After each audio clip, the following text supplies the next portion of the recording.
Movie की शुरुआत में एक प्लेनेट दिखाया जाता है जिसका नाम क्रिप्टॉन है। ये हमारे प्लेनेट ज़मीन से काफ़ी एडवांस है। वहाँ बच्चे एक खास टेक्निक के थ्रू पैदा होते हैं। औरतें बच्चे पैदा नहीं करती। फिर हम एक कपल को देखते हैं जिनके घर ऐसा बच्चा पैदा होता है जिसे उसकी माँ ने जन्म दिया और ऐसा 100 साल बाद हुआ है। वो उस बच्चे का नाम कार्लाइल रखती हैं। कार्लाइल के फादर जो साइंटिस्ट हैं उनका नाम जोरेल है। वो आला हुकाम के पास जाते हैं। सब लोग परेशान हैं। क्रिप्टॉन सियारी के सेंटर में बहुत ज्यादा माइनिंग की गई जिसकी वजह से उसका बैलेंस आउट हो गया है और जल्द ही ये डिस्ट्रॉय होने वाला है। जोरेल आला हुकाम से कहता है कि मुझे कोडेक्स दिया जाए ताकि मैं अपनी नस्ल को बचा सकूं। दरअसल कोडेक्स में डीएनए की कॉपी होती है जिससे किसी भी दूसरे प्लेनेट पर अपनी नस्ल को बचाया जा सकता है। वो लोग इसे कोडेक्स नहीं देते। तभी वहाँ जनरल जॉर्ड आता है। वो गुस्सा होता है कि जल्द ही ये प्लेनेट तबाह होने वाला है और हम कुछ नहीं कर रहे। वो बारी बारी आला हुकाम को मार देता है। जॉर्ड और जोरेल एक दूसरे के दोस्त हैं। जोरेल एक अच्छा इंसान है, वो सबको बचाना चाहता है। दूसरी तरफ जॉर्ड सिर्फ उन लोगों को बचाना चाहता है जो हाइब्रिड हैं। हाइब्रिड वो लोग हैं जो नेचुरली पैदा नहीं होते, जो लेबोरेटरी में एक्सपेरिमेंट के जरिए आर्टिफिशियली पैदा होते हैं। जॉर्ड के लोग जोरेल को पकड़ कर ले जाते हैं और उसे कैद कर देते हैं, लेकिन वो वहाँ से भाग जाता है। फिर वो समंदर के अंदर पानी में छलांग लगाता है और उस जगह पहुँच जाता है जहाँ बच्चे आर्टिफिशियली पैदा होते हैं।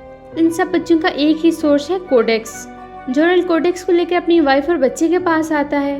वो अपने बच्चे के जीन्स चेंज करता है और इस कोडेक्स की पावर इस बच्चे के जीन्स में ट्रांसफर कर देता है जिससे वो बच्चा पावरफुल हो जाता है। फिर वो एक फ्लाइंग ऑब्जेक्ट पे अपने बच्चे को डालकर जमीन की तरफ भेज देता है क्योंकि प्लेनेट तबाह होने वाला है। दूसरी तरफ जॉर्ड को जब इस बात की खबर होती है तो वो जोरेल के पास आता है। उससे बहुत गुस्सा आता है। वो उससे पूछता है कि तुमने क्यों कोडेक्स चुराया और फिर वो जोरेल को मार देता है। उसकी वाइफ से पूछता है कि बच्चे को कहाँ भेजा है। वो उसे कहती है कि तुम्हें कभी पता नहीं चलेगा कि वो कहाँ गया। फिर वो उसे भी मार देता है। जनरल जॉर्ड और उसके आदमी को प्लेनेट की प्रोटेक्शन टीम पकड़ लेती है। वो उन्हें सजा के तौर पर बर्फ में फ्रीज करके 300 चक्रों के लिए स्पेस में छोड़ देते हैं। फिर हम देखते हैं कि क्रिप्टॉन प्लेनेट तबाह हो चुका है।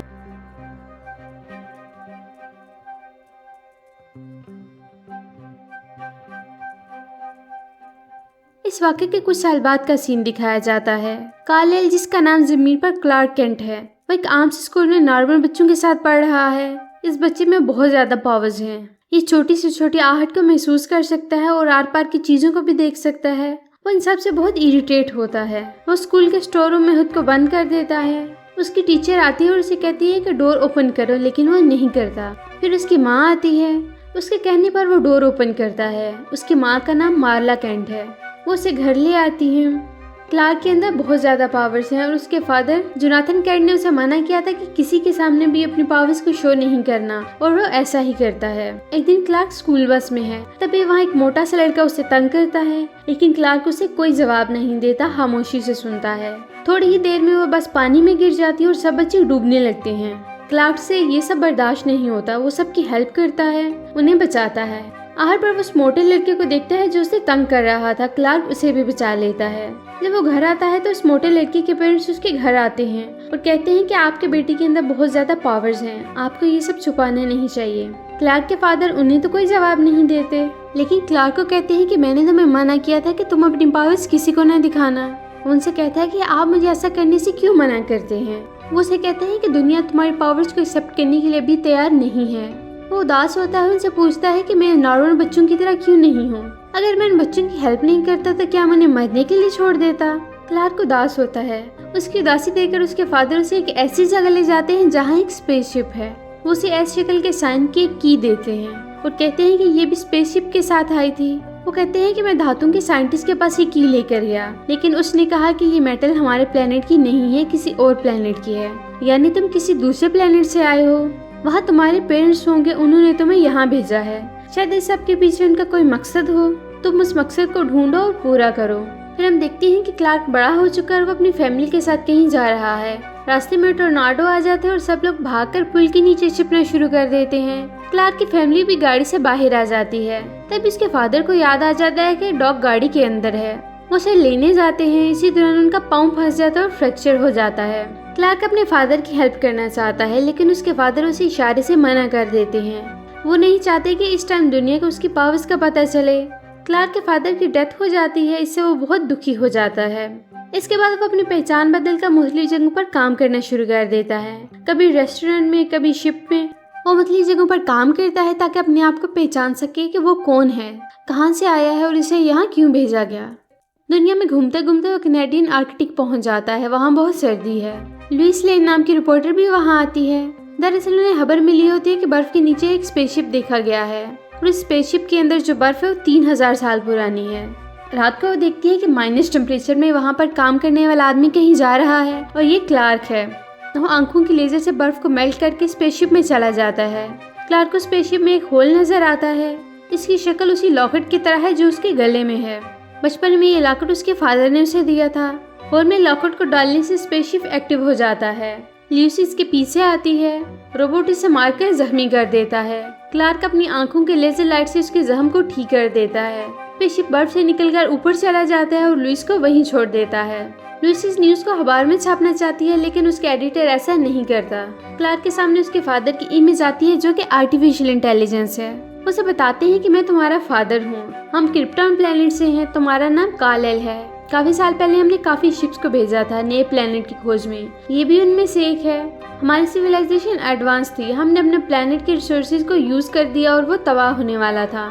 उसे वो जगह भी दिखाते हैं जहाँ बच्चे बनाए जाते हैं। उन बच्चों का फ्यूचर खुद से डिसाइड करते हैं कि ये बच्चा बड़ा होकर क्या बनेगा, लीडर या वॉरियर। उसे कहते हैं कि मैंने और तुम्हारी माँ ने मिलकर डिसाइड किया था कि हम तुम्हें कुदरती तरीके से जन्म देंगे और तुम अपनी जिंदगी का फैसला खुद करोगे कि बड़े होकर तुम क्या बनेंगे। हमें पता था कि अब क्रिप्टॉन तबाह होने वाला है। वहाँ कर्नल जॉर्ड भी थे, उन्होंने बगावत भी की लेकिन कोई फायदा ना हुआ। हजारों जानों का नुकसान हुआ और प्लेनेट तबाह हो गया। उनसे पूछता है कि क्या मैं जमीन पर अपनी नस्ल का अकेला आदमी हूँ। वो कहते हैं कि तुम दोनों प्लेनेट के हो, जमीन के भी और क्रिप्टॉन के भी। मैं नहीं चाहता कि जो गलती हमने की ये लोग भी करें। तुम इनके दिलों में उम्मीद जगाओ। वो अपनी चेस्ट पर एस शेप दिखाते हैं जिसका मतलब है होप, उम्मीद। इसके बाद वो उसे सुपरमैन का सूट दिखाते हैं। उनसे पूछता है कि मैं बाकी लोगों से क्यों मुख्तलिफ हूँ। उसे कहते हैं कि जमीन का सूरज हमारे सूरज से नया है, तुम्हारी पार्टी ने रेडिएशन अब्सॉर्ब की जिससे तुम्हारे अंदर पावर्स हैं। क्रिप्टॉन की ग्रेविटी यहाँ से ज्यादा थी। उसे कहते हैं कि तुम अपने पावर्स को यूज करो और वो ऐसा करता है। वो कई बार उड़ने की कोशिश करता है लेकिन गिर जाता है। फाइनली वो उड़ना शुरू कर देता है और क्लार्क अब सुपरमैन है। क्लार्क अब अपने घर में है। उसकी माँ उसे देखकर खुश हो जाती है। उन्हें कहता है कि मुझे अपनी रियलिटी पता चल गई है और मैं खुश हूँ। उसकी माँ दुखी हो जाती है कि क्लार्क छोड़कर चला जाएगा लेकिन वो वादा करता है कि मैं छोड़कर नहीं जाऊंगा। दूसरी तरफ जनरल ज़ॉर्ड अब आज़ाद हो चुका है। वो जमीन के मदार में दाखिल हो चुका है। वो दुनिया के सभी टीवी चैनल और मोबाइल्स पर मैसेज भेजता है कि हमारा एक आदमी आपकी दुनिया में है जिसका नाम काल-एल है और मुझे वो चाहिए। अगर मुझे वो ना मिला तो मैं सारा जमीन को तबाह कर दूंगा। ये बात जब क्लार्क को पता चलती है तो दुनिया को बचाने के लिए एज ए सुपरमैन आर्मी के सामने सरेंडर हो जाता है। जनरल ज़ॉर्ड के 2 सिपाही लुइस लेन और क्लार्क को अपने साथ ले जाते हैं। वो लुइस को एक एडवांस हेलमेट पहना देते हैं क्योंकि वहाँ के एनवायरनमेंट सिर्फ क्रिप्टॉन के लोग सांस ले सकते हैं। क्लार्क लुइस को की देता है जिससे किसी भी शिप को स्टार्ट किया जा सकता है। हम उन लोगों को मदरशिप में ले जाते हैं। क्लार्क वहाँ काफी कमजोर फील करता है क्योंकि वो कभी इस तरह के एनवायरनमेंट में नहीं रहा। वो क्लार्क का ब्लड सैंपल भी लेते हैं। जनरल ज़ॉर्ड उसे कहते हैं कि मैं सारा जमीन को तबाह करूंगा और वहाँ क्रिप्टन प्लेनेट बनाऊंगा। इसके लिए मुझे कोडेक्स की जरूरत है, मुझे वो दो। क्लार्क कहता है कि मुझे इस बारे में नहीं पता। उसे कहता है कि मैं तुम्हारा वही एश्योर करूंगा जो तुम्हारे फादर का किया था। क्लार्क को पता चल जाता है कि उसके फादर को जॉर्ड ने मारा था। वो क्लार्क को बताता है कि जब हमारा प्लेनेट तबाह हुआ हम भी आज़ाद हो गए। हम भूखे प्यासे कई प्लैनेट्स पर जिंदगी की तलाश में फिरते रहे लेकिन जिंदगी नहीं मिली। 33 साल बाद जब तुमने स्पेसशिप को एक्टिवेट किया तो हमें तुम्हारी लोकेशन मिली। दूसरी तरफ लुइस को इन लोगों ने कैद किया है। उसे वही होल नजर आता है जिस तरह की उसके पास की है जो सुपरमैन ने दी। वो की इस होल के अंदर डालती है। तभी जोरल की इमेज आती है। वो उसकी हेल्प करते हैं और एक छोटे शिप से लुइस को जमीन की तरफ भेज देते हैं। क्लार्क को उसके फादर कहते हैं कि शिप का दरवाजा तोड़ दो और वो ऐसा ही करता है। सामने सूरज होता है और वो रेडिएशन अब्सॉर्ब करके पावरफुल हो जाता है। क्लार्क को पता चलता है कि लुइस का फ्लाइंग ऑब्जेक्ट तबाह होने वाला है। वो उसकी हेल्प करके उसे बचा लेता है। जनरल ज़ॉर्ड सुपरमैन के घर आ जाता है। वो स्पेसशिप को भी देखता है जिसमें सुपरमैन बचपन में प्लेनेट अर्थ पर आया था लेकिन उसे कोडेक्स नहीं मिलता। वो सुपरमैन की मॉम को टॉर्चर करता है। अब जॉर्ड और सुपरमैन के दरमियान लड़ाई शुरू हो जाती है। इस दौरान जॉर्ड का हेलमेट टूट जाता है और उसे सांस लेने में मुश्किल हो जाती है। उसकी आर्मी उसे वापस ले जाती है। जॉर्ड का साइंटिस्ट उसे बताता है कोडेक्स सुपरमैन के ब्लड में है, इसलिए हमें वो जिंदा चाहिए या मुर्दा। जॉर्ड जमीन पर 2 टावर्स लगाता है जो एक दूसरे से कनेक्टेड हैं और जमीन का एटमॉस्फेयर क्रिप्टॉन की तरह कर रहे हैं। अगर मुकम्मल तौर पर ऐसा होगा तो ज़मीन के लोग मारे जाएंगे। सुपरमैन को जब ये पता चलता है तो वो एक प्लान बनाता है। जिस स्पेसशिप में वो बचपन में आया था उसे आर्मी को देता है और कहता है कि उसे एक टावर से टकराकर उसे तबाह करना, और दूसरा टावर इंडियन ओशन में है, उसे मैं तबाह करूँगा, और वो ऐसा ही करता है। जॉर्ड के दोनों टावर्स तबाह हो जाते हैं और वो गुस्से में आ जाता है। अब वो सुपरमैन का मुकाबला करने खुद आता है। वो सुपरमैन को कहता है, मैं क्रिप्टॉन के लोगों को बचाना चाहता था लेकिन तुमने ऐसा नहीं करने दिया। अब इन दोनों के दरमियान लड़ाई शुरू हो जाती है। इससे पहले कि जॉर्ज ज़मीन के कुछ लोगों को मारता, सुपरमैन जॉर्ज की गर्दन तोड़कर उसे मार देता है। मिलिट्री अभी सुपरमैन पर नजर रखे हुए है। वो उनकी एक सैटेलाइट को तबाह कर देते हैं।